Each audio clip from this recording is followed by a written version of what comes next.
Hello, everybody. Welcome to the 50th episode of Stories of Service, ordinary people who do extraordinary work. And I am the host of Stories of Service, Teresa Carpenter. And today we have another amazing guest. We always have amazing guests, but before I do this podcast, I want to make sure that I let everybody know that this podcast is going to be delving into a very serious topic, which is childhood sexual assault and childhood abuse. And I know that many of the people who watch my show have had adverse childhood experiences. And I want to give everybody an opportunity, if this is a subject that is disturbing to some of the viewers, please, you may want to wait to watch this, or you may decide that this is one of the ones that you may not be ready to watch. And I want to respect that and respect your boundaries when it comes to that. But I also feel this is an incredibly important issue, because what I find with trauma, no matter what the trauma is, whether that's workplace bullying or it's something that happened in your childhood, these issues will continue to come up over and over and over again unless you take the opportunity to process that with somebody that you trust. So with that, I'm going to introduce Gloria Masters, and I'm going to read her bio, and then we're going to delve into her childhood. We're going to talk about her book that I have read, On Angel's Wings, and we're going to get into how you can come out of those dark places and actually start to heal and have your voice heard for others to also heal. So Gloria Masters is a survivor, author, and advocate for childhood sexual abuse survivors. She speaks from 16 years of lived experience and has managed to turn the final corner of healing into giving back. She does this by highlighting the issue of childhood sexual abuse to help others. She is just about to publish her second book, Flightpath to Healing, which is a guide for survivors. She provides untold resources on gloriamasters.com and runs the YouTube channel Handing the Shame Back, also available on major podcast outlets. Her focus is on hope, love, and joy, and she follows her angels wherever they lead her. And I want to give also a brief background on the book that I read, and I'm just going to do a scene setter, which she put on her website.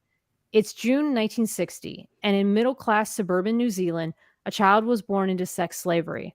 For the first 16 years of her life, Gloria suffered horrendous sexual, physical, and psychological abuse at the hands of her father, with no one to protect her. From the underworld of her father's pedophile ring to the groups he trafficked her to, she found an inner strength and a light that shined so brightly that her mind was the only thing that could not be destroyed. Experienced through the eyes of a child, On Angel's Wings will forever highlight the way we deal with childhood abuse, shining a light on this darkness and challenging us not to assume that every child is safe. One voice speaking out is all it takes to save a life. Welcome, Gloria. Thank you. Beautiful introduction. Thank you. Thank you. I appreciate that. So first off, I just want to start off with, you obviously have an accent to a lot of my American viewers. So let's just start with, where are you from, and where you were born, and a little bit about that area. So, kia ora te whānau. Welcome, family. I'm from New Zealand, born and bred, and we are a small country, just over 5 million people in the South Pacific. So it's my pleasure to be here. I was born and raised in Auckland, New Zealand, and have lived there ever since. Okay. And tell me a little bit, let's just start off with your childhood and sort of where things went the way that they did. Like, how did all the things that you wrote about in the book and the message that you share, how did all that start? So I was born into a family that were child sex traffickers. I was born as a child sex slave and trained from a very young age. My grandmother, my father's mother, and one of his sisters were commissioned to teach me the art of seduction, to learn how to cavort and use my body and and my personality to attract and seduce men. So I began the serious trafficking at the age of 6 out of my grandmother's front parlour and in through the Freemason groups that my father procured children for.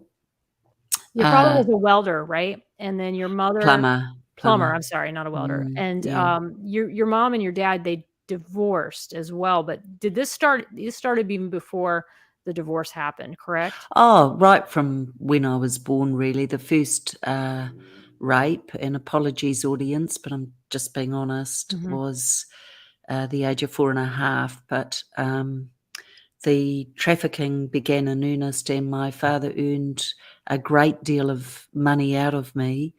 I was initially leased out to extended family, and then he got me involved in the gangs he would lease me to for their weekends, and that Freemasons group who had satellites all across New Zealand, and particular events were quite challenging. They're, in my opinion, the biggest global pedophile ring in the world. Continuing today. Wow. So when you would kind of go back and forth once your parents got divorced, and I think what was really touched me about your story was that you had your father's side here where all this horrible stuff was going on, but then you didn't get any respite when you got to go back to your mom and to your I want to say your sisters were still staying with your mom and your brother was with your father. And either place that you were at, you really didn't have a safe home, did you? Well, I think where neglect and abandonment find a home, abuse is to be found, to be fair. So in my father's case, I was fit for purpose, where at the age of 11, they decided to separate, and in their typical self-absorbed or narcissistic fashion, lined us up, and we had to choose which parent to be with. Mhm. So my father bribed me and said if I stayed, he would buy me a horse. Well, that didn't happen. But for the 18 months I was left in his care with my brother, was the single most horrendous time in my life. I'm very lucky to be alive, You Teresa, are. and You I are. can't overstate that. Mhm. But yeah, my mother was a classic narcissist. It was all about her.com. I was just a nuisance, really. And when I would go back at the every second weekend, she really couldn't be bothered, and I was just in the way. Mhm. Mm. So, as you were growing up and in this environment, this is something that obviously became normal to you. Like, this was not out of the ordinary, so you weren't going to go and tell anybody what was going on. But Well, I think what needs to be kept in mind is, and for your beautiful audience out there, there will be survivors listening. So hello to you, welcome. Um, the thing is, we're conditioned to shut up. Now, whether that's through threats, not just I will be killed, but my sisters would be, or my mother, or the family pet would be. Um, or whether it's coercion, as in I only do this because I love you, whatever it is that survivors get told. Mine was definitely more the violent, ending the life of people that mattered to me. So Mhm. I wasn't going to speak because I could see what that man was capable of doing, Teresa, and in fact had proved to me countless times how dangerous and frightening he was.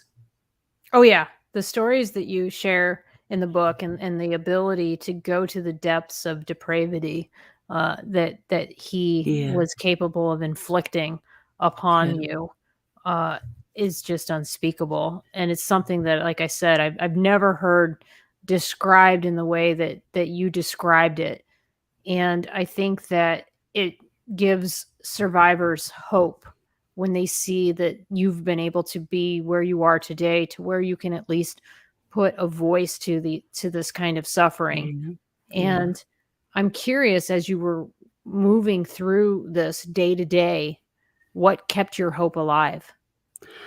Look, it was varying things. Sometimes I didn't have any hope, and they were the times when I tried to end my own life as a child, which seems really unusual, but it's true. Um, so hope, things that kept me going. I had my little angels around me. So I guess one thing for people to understand is I didn't have one adult I could go to, because back in those days, in the 60s and 70s, your parents were God, and what they said went. So even had I taken the risk and spoken to another adult, the reality was that they would believe my parents over me. Now, Mhm. hopefully times have changed, Teresa, and it wouldn't be quite that black and white now, but back then it certainly was.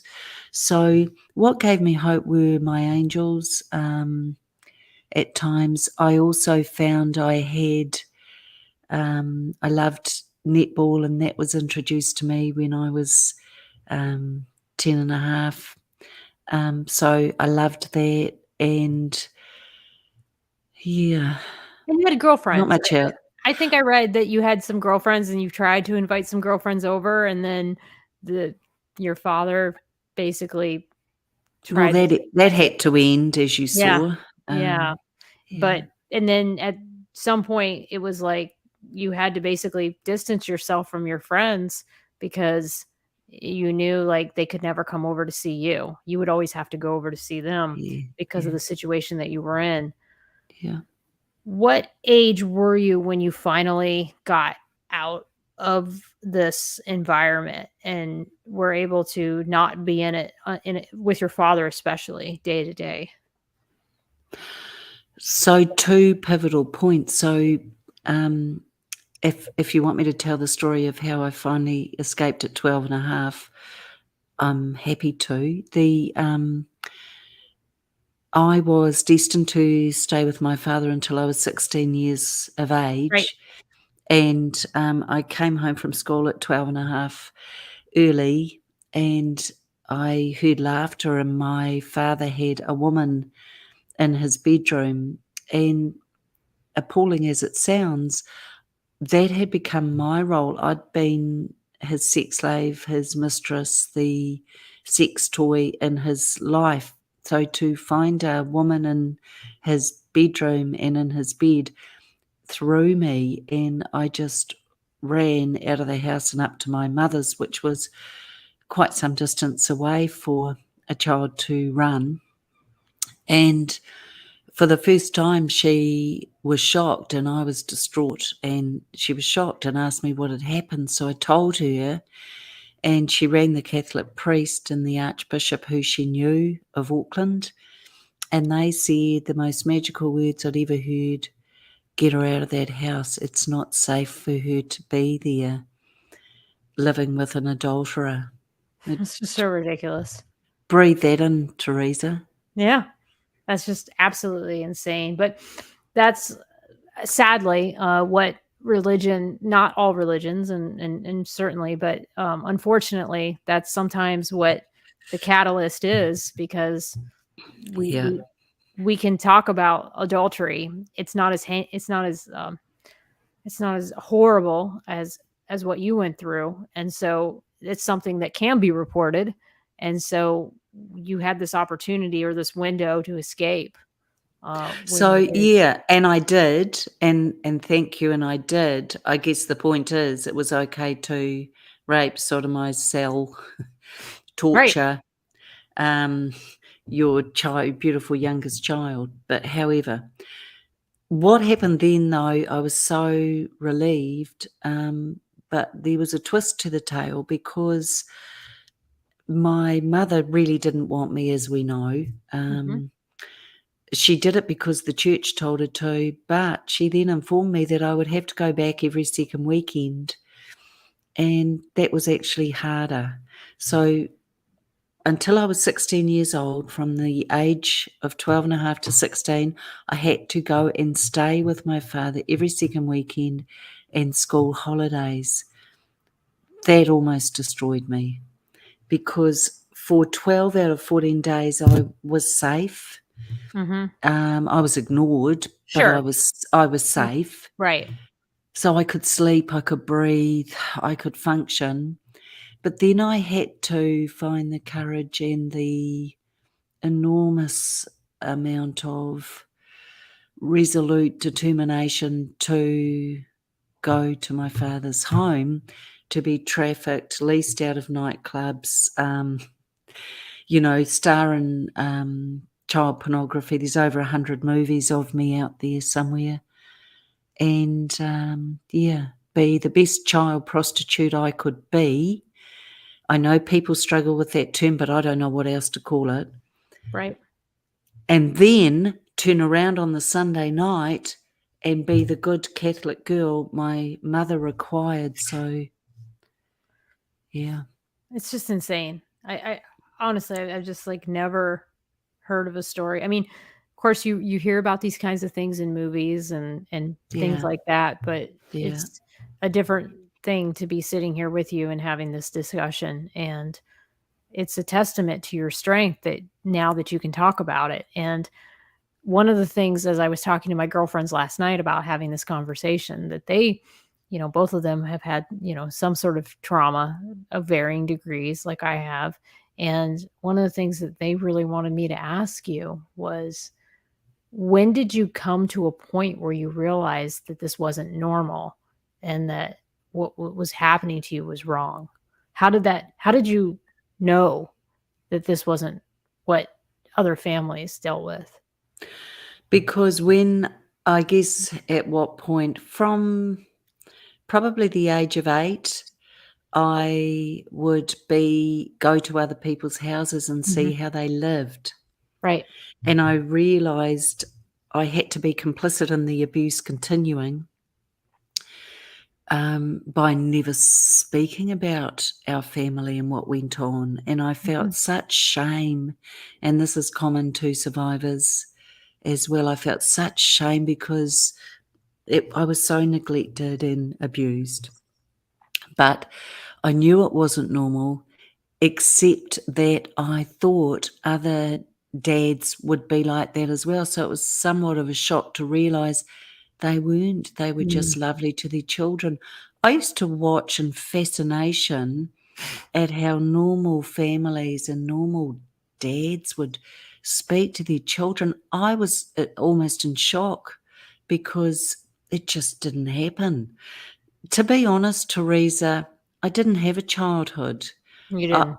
no, I didn't. I actually feel I'm more of a child now at 62, and my kids will tell you that. Grow up, Mum. No, but I'm determined to live life and be the light, carry the light for those that can't, but also have as much fun and enjoyment as I can, because that was robbed, that was taken from me. It was. Yeah. So Did that answer your question? I'm it not did. sure. It did. It Yeah. did. I'm trying to think like how you transitioned from knowing this isn't normal to, all right, I'm starting to transition into adulthood.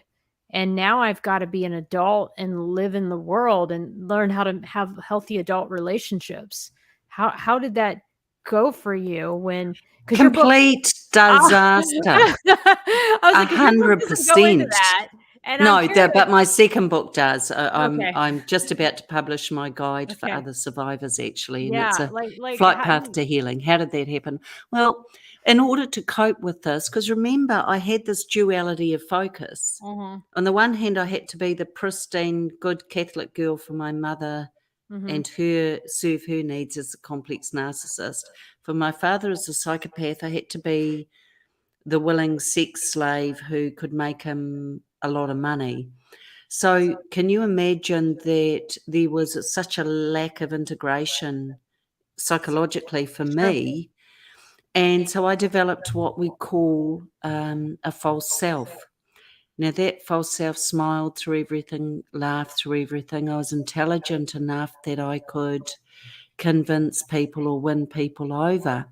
Yep. So, what you saw was this mask in front of me. It wasn't me. Mm, And for survivors, what we do is we maladapt to cope, if that makes sense. it So does. for some of us, it's alcohol. For some of us, it's drugs. For some of us, it's eating. Or For sex. some, yeah, or whatever addiction. Mhm. And for people like me, it became this false self. So I very closely identified through adolescence, young adulthood, and even into my 40s, through decades of therapy, I finally was able to remove the mask, and here I am. But I couldn't be me because if you think about it, there was no permission from either parent to be me because No. who I was never valued or accepted by either. Right. And so the false self was the me that the world saw. And I also do, as children do, developed a role within a family, and I became the carer because I quickly learned if I could, for instance, at my mother's offer to do something for her, which narcissists love. Do you want a cup of tea, Mum? Well, then she might notice me because, to be honest, I wasn't noticed or given any Mhm. attention anyway. So that was part of my survival, actually. I was desperate for, please see me, please notice me. Mhm. As you can appreciate, this is what children need. We need to feel some sort of validation somehow. And Right. with my father, I learned to be, sickening and disgusting as it is, I learned to be more alluring and preempt what he wanted, Mhm. so that he would also be kinder and perhaps not beat me up or Right. torture me quite so badly. Yeah, those are Mm. all survival mechanisms for children because Yeah, it's the way that you can continue day to day to just live in the. yeah, But then when you get to be an adult and you start to try to interact with people and have those relationships, you realize that like those behaviors that you've attained over all those years, they don't serve you well in those adult relationships. Because I don't know if this has happened to you, but did you find yourself repeating some of those same, maybe not the same exact dynamic, but some of those same patterns in yeah. your early adult life?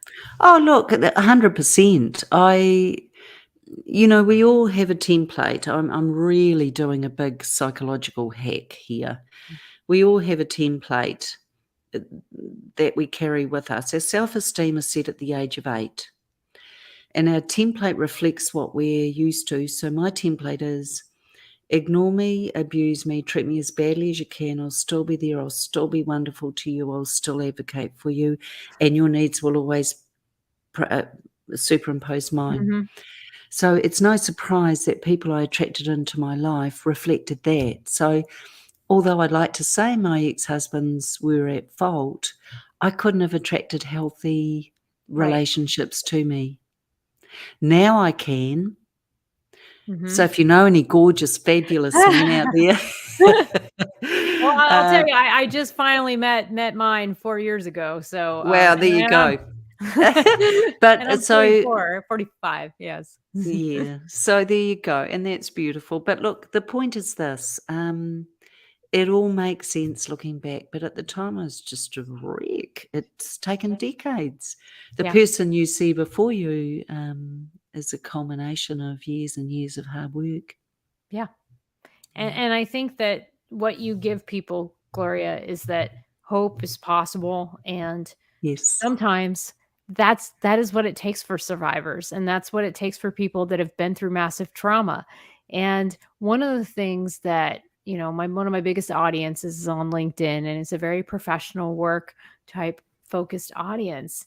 And one of the things that I don't think it's talked about enough, especially in my circles, which is military, is Mm. the idea that this childhood trauma that I feel very many people have to varying degrees, and they bring that into the workplace, and it manifests itself as just this hyper aggressive competitiveness, some of these other issues. I mean, I dealt with it overseas with, just not being able to really connect with anyone and just feeling very lonely and isolated, because we just truly don't have a lot of women leaders. And I'm now at a very senior level, and it's Yeah. very hard to find people that I can have healthy connections with.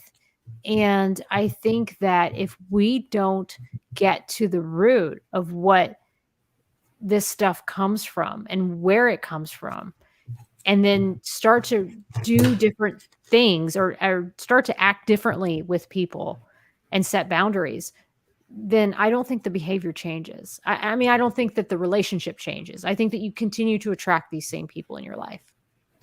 Look, I think so too, and I think you and I've just connected on LinkedIn recently. I'm out there speaking very publicly, videos about this, ways to support survivors. Why? Because exactly what you've said, this is in the workplace. If we work on the theory, and police in New Zealand one report they have is up to 1 in 3 adults, male and female, have experienced some form of child sexual abuse, right? Some form of 33%. Wow. Right. Okay. So, of course, it's in our workplaces. So the thing is, people like me are trying to take the lid off gently, but Mhm. clearly. Hey, this is how you treat survivors. Here's a Mhm. tip. Or step forward if you need help. Or, we need to normalize these conversations. And I think, Teresa, if we can start doing that and stop separating out and compartmentalizing Mhm. people. Yep. Oh my gosh, Gloria, you hit the nail on the head. Like, I feel like even in the Mm, military circles, we're so yeah, focused on PTSD and wartime trauma. And I think it's so much deeper than that. I yeah. think that people respond to these horrible things that happen on the battlefield, but they respond to them based on like the tools that they've been given growing up. And we don't all come from the same place. And that was, like I said in my intro, that was what inspired me to, well, I said it in the show notes, that's what inspired me to start this podcast, was because I really felt that the path through healing is to go back into what has happened in your past and to come up with ways to act and treat others differently based on the things that has happened to you. And I think the thing that I'd love to know now is, um, when did you decide to start talking publicly? And how did your family react when you decided to start doing that? Okay, so is it okay if I just clarify a couple of points that you've raised because they're so important? Yes, absolutely. Okay, you mentioned feeling different. Can I say one of the most significant hallmarks of child sexual abuse for our survivors is feeling different? And when you think about it, that's that sense of isolation as well, because what's happening to us as children is not normal. And it shouldn't be seen as normal. So how can we feel part of something or belong to something when our most crucial defining moments through childhood are about keeping us separate, keeping a secret, keeping us silence, and shame, then ensuring we never speak. So that's the first point. Mhm. Yeah. I agree. The the second is there's a little myth out there, and I think you'll like this, and survivors will too. The myth is that 70% of PTSD sufferers are war vets or Vietnam vets. Wrong. Over 70% of PTSD sufferers are people who have experienced childhood trauma, specifically child sexual abuse. But wait, there's more. The difference being we are not trained for this. Mm, We are not given a medal for this. We are not put on a platform. We are not applauded. We are not encouraged to that's step powerful. forward. Hmm. I want you to absorb that, and I hope your followers do too.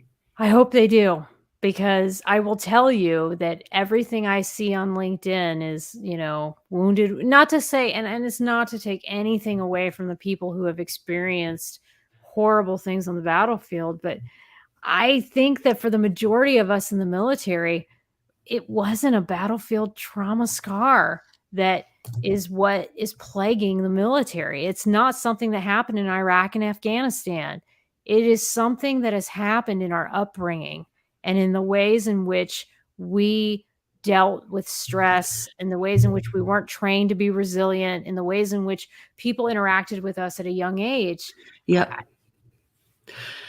So look, but can you not see the huge difference here is war vets are allowed to have triggers, flashbacks, repressed memories. Oh, yes. It's And very aren't they normalized. amazing? And thank you Oh, for your yes. service. And they get People benefits like and me, everything else. shut up Yeah. and shut down. So Well, that's why voices are not heard across the world.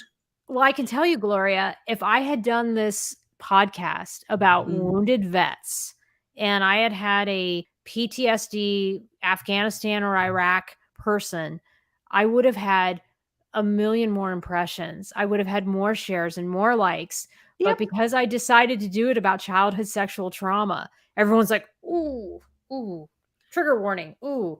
People are so afraid. And then that tells me I'm onto something. That tells me that there's something to this that nobody wants to handle. And the reason being is because it is going to rip off the Band-Aid with people. It is going to force them to confront relationships that maybe they don't want to have a conversation with. And I get it. But if you don't acknowledge where it comes from and what the root issues are, what will happen is you will keep piling on other stressors in your life, and other stressors will just re-trigger and just basically tear off that scab, and you'll just kind of continue to have this open wound. And it happens to me all the time. I can tell you exactly when something has happened and I'll go, oh shit, that just triggered something from my childhood. All right, that's something I still need to work through, and I still got some work to do in that area. And so that's why I think these conversations are so important, Gloria. And that's why I'm so glad that you took the opportunity to come on the show and have this conversation, because it's something people need to hear. I appreciate that, and I appreciate the vulnerability because, unless we start to get real and expose our underbelly, people don't feel permission to do so. And the reality is, I'm no less of a person because of the horror I endured, and no one will think that. Mm-hmm. But for survivors in our minds, we do. Why? Because it begins in silence. The secrecy is then ensured, and as adults, the shame always takes the gold. We shut down, we stop speaking, we stop trying to speak because of the shame. And I think that's really important. So one question that you had asked me about this was, when did I start talking? I first brought this to my family's attention in my 30s when the memories started coming through a million miles an hour. I was made to feel bad, wrong, shunned, disbelieved, a liar, evil, deluded, the black sheep, different, and shut up. Over the course of 25, 30 years, I tried many times to reconnect with my mother, because no one wants to lose a mother. But in the end, it finally hit me that I was never going to be accepted. She wanted me happy to have a relationship with me if I shut off that part of myself that was the truth. And to be honest, guys, I couldn't keep doing it. I couldn't keep. In the end, I had to choose me, but it was painful and sad. And that freed me then to begin to write the book, which is what you read, and to expose this truth. But to this day, I don't have a relationship. I wish her well, but I cannot be in a relationship with people who see me as all the 10 things I just listed. And FYI, for our beautiful survivors who may be listening but may not have found the courage as yet to share, those labels are well known to you as well. Oh So God, yeah. yeah. So yeah, I guess. So yeah, not a good reaction, Gloria. Shut up, shut down. You've always been the troublemaker. Call it what you will, but I'm proud of who I am, and I found the courage. Absolutely. And you have to do what is right for you and speak your Yeah, truth. yeah. And I think that the good that you're doing by giving these issues a voice and a face is so powerful. I mean, Brene Brown talks about vulnerability, but she doesn't talk She about doesn't. her past or No, her mom and dad or her brothers or her upbringing. And it's like, and maybe she had this wonderful upbringing. I'm not putting her down in any way, shape, or form. no. But I think that this is like a varsity level of vulnerability and sharing that you have to be ready for. And not everybody is comfortable not only listening to a conversation about this, but even, higher level and sharing. But I think that So just on Brene Brown, because I just want to say I've tried several times to reach out. I've asked to be on her show. No interest.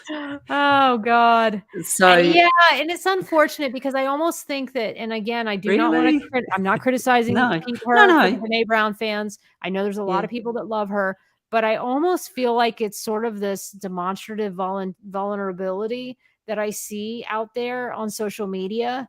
And it's not Brene Brown, because she might be this amazing person. And believe me, the fact that she even put the word vulnerability on YouTube is like amazing. And finally, we have people that are willing yes, to of have course. this conversation. Yeah, yeah. But for me, like, I get told all the time, "Oh, you're so vulnerable, you're so real." And I'm like, I don't even really talk about my upbringing or my past, but because we are so conditioned to talk about things that are not very real or very deep on a day-to-day level so that we can just get by and get things done and get through the day.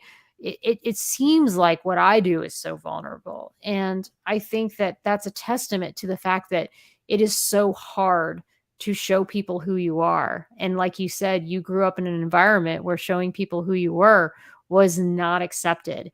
And No. you had to go a lot of years to take that mask off and to show people who you were. And then once you did, through that therapy, you are now taking that message forward to help others. And I applaud you for doing so. Oh, thanks, Teresa. And look, just one thing, just to be clear, because I'd love to go on Brene's show because I'm the real deal in terms of vulnerability and shame. Just saying, she may not be the person that this applications even get to. So I just want to say that she may not have even seen it. But look, in terms of this, I just want to be the voice for those that can't. And, they can't speak because of the conditioning. I'm fine. I'm healed. I'm happy to share. But make no mistake, I don't need the attention. I want the attention for CSA survivors because we are so marginalised. I get told, do you really have to speak about this, Gloria? Really? Are you not able to move on with your life? Yeah, hell yeah. I'm happier than most people I know. But what if it's your child or grandchild are saved by speaking out? Are you then going to say thank you? Are you then going to appreciate that we're out there trying to do this? So the point is, guys out there and beautiful, beautiful survivors, you don't have to find the courage to speak the words if that's too hard. Even writing it out or drawing or painting or sculpting, or find a way to release it out of you. Find a way to process it. Yeah, Because once you process what has happened and you make meaning of it and you yeah, understand what has happened and how yeah. it made you who you were, I don't know, it's such a gift. It Like, is. it really is. I feel things that I know others don't, and I can tap into parts of who I am in a way that's very artistic and creative. And I have courage in a way that I don't see a lot of others around me having because of what I've been through and what I've experienced. And I wouldn't trade that for the world. Like, I wouldn't trade the way I've survived certain situations in my past for the things that I'm able to do now. So I think that if people can channel that energy into something greater, and like you said, it doesn't have to be what you're doing, Gloria. It can be a painting, it can be a stand-up show where they make humor out of certain stories, which is something I've been wanting to get into, is stand-up. And there's just so many things, so many ways that you can channel this experience into something that can be a catalyst for growth and to help heal others. And I think that that's exactly what you're doing. So let's talk a little bit about your new book and about some of the things that the new book is going to be about. So, yeah, look, thank you for that. And, I'm just so grateful people like you are prepared to host me, because, as you know, it's a subject mainstream media don't really They want won't to go touch. there. Oh, I know. Someone like me is, shut up. I can't get on a TED talk to save my life in New Zealand, which is so sad That's because really sad. It's it, going to change, this Gloria. It's going to this change. could help people, Yeah, it And could. okay, so look, the book is called Flightpath to Healing. It's a guide for CSA, child sexual abuse survivors, and it is not a it's not written from a psychological expert or from providing the best treatment modalities or this is what you should do. It's simply written from one survivor to another. I list what worked for me.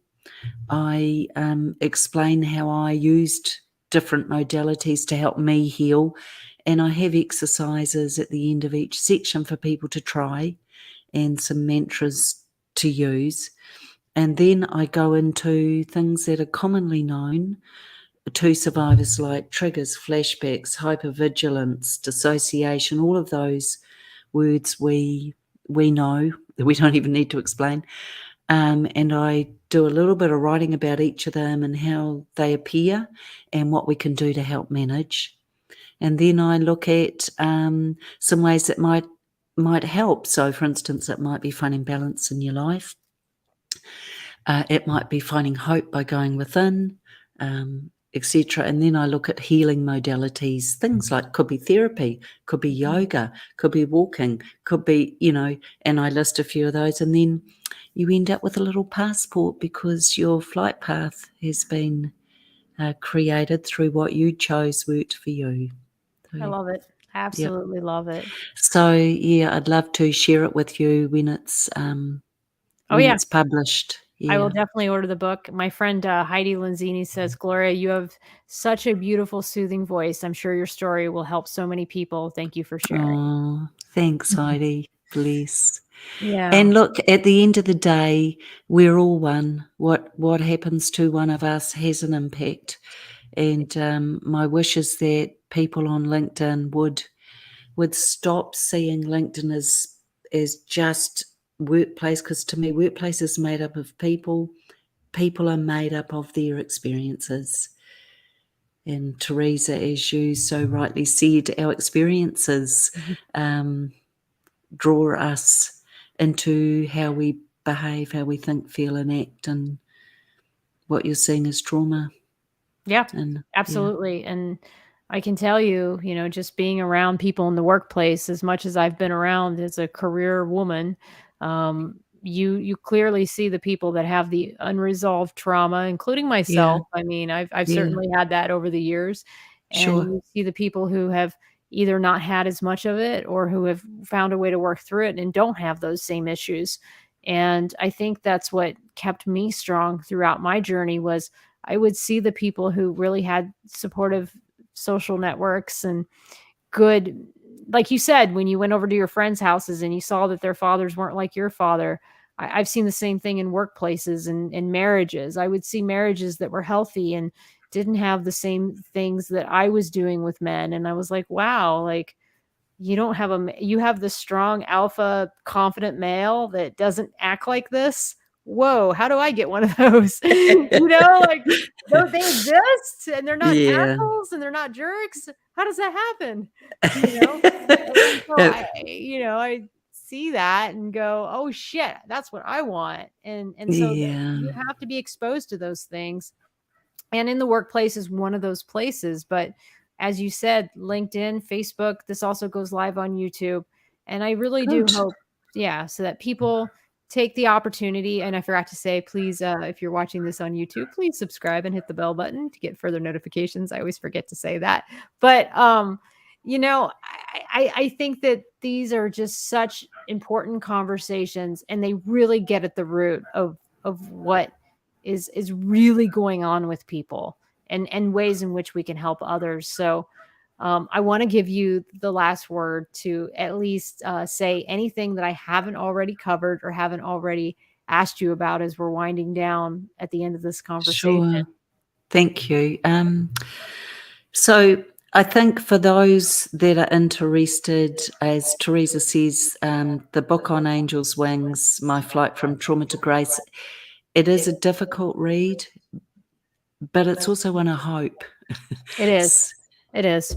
There's many times, and I'll hold the book up again. Yeah. There's many times in the book where she talks about how in her mind she found that place that she could go to, or the coping mechanisms.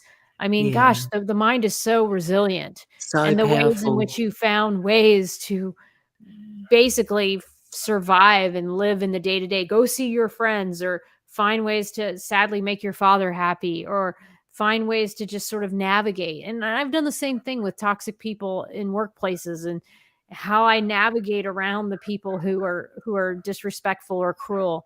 You have to learn how to do that in life. And Yeah. so those are survival skills.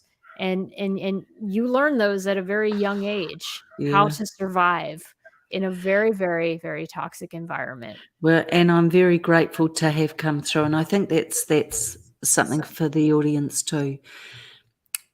The power lies within, and I think always trust your instinct, because you definitely have the answer within, and it's so powerful, and we often dismiss that. So you're never alone. There's people like me, there's Teresa out there.